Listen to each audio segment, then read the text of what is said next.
Okay, so I've managed to pull the board out of the piano, which is under here. Ooh. It's pretty heavy. So the board sits under there. You can see the other board, the grey one, just there in the middle. Also the brown one, rather. Pull the board out.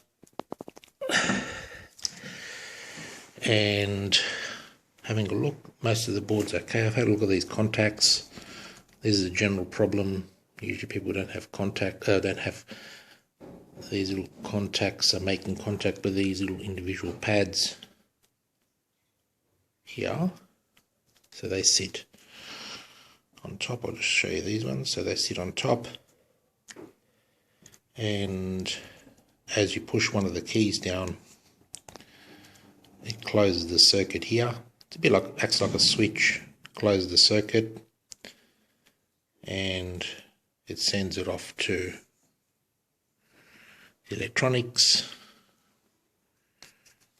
It goes off to a little board. It goes off the little connector into some sort of chip. I'm not sure what that is. I'll have to have a look a bit later. And it goes off to this little connector, which goes off to the circuit. So I've identified which keys on the piano. So if you're counting from the right side, so this will be like that. So the piano, the keys will be this way. The board sits like that in the piano. It's up, we're looking at it from the behind. The first key didn't work, which is this one here. The fifth key, which I've marked already, little X on the board. The 9th, the 13th, and so on. So I said there was 7 keys that didn't work. And so what I found, if you can see that through the magnifying glass, is here. A little bit of corrosion. I'll try and get a bit closer if I can. Oh. Okay, where is it? Yeah. There's a little bit of corrosion. See if we can zoom in a bit. You can see that. There's a little bit of corrosion on that pad right there. I think it's also affecting this one. This actually half of the pad, now that I look at it close with the camera, I can see it's actually a little bit better. So I think there's contact going through that way. You can see these traces here are a bit corroded. That looks a bit dodgy. So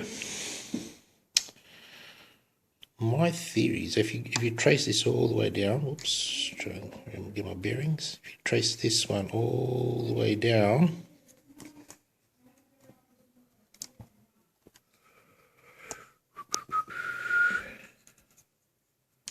so there's your pad, corroded pad. There's a diode on the other side. If you trace that all the way through, guess where it lands? On one of these keys that don't work. But why would that affect all the other keys? All these other keys here. That key. Well, if you see,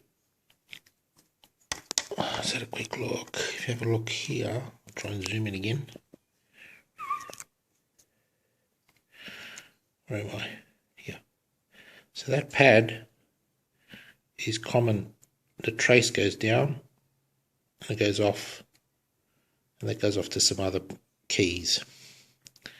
Here, that pad goes off, and it also affects all the other keys which are on that same common bus. I'll zoom out again.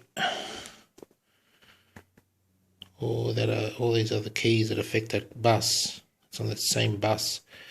It seems to be a common for a lot of the keys, and that's why I suspect that it wasn't the pads, but it was the actual circuit board, and my theory is correct. So what I'm going to do to fix this, I'll just move this a little bit, excuse the poor camera work.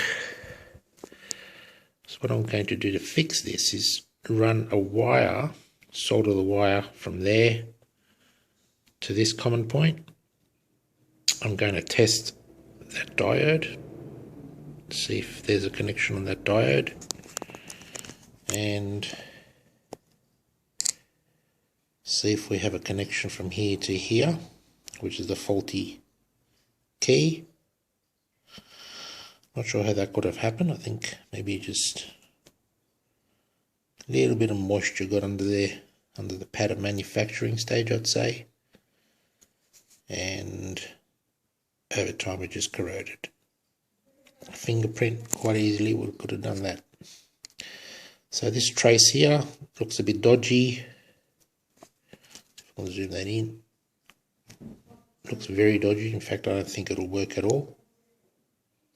I might have to do some clever, cut the trace here and put a wire, just replace that trace. So we'll see how that goes. I haven't got my multimeter here, so it might be a couple of days before I get around to fixing the board, and I'll show you the results. Okay, see you next time.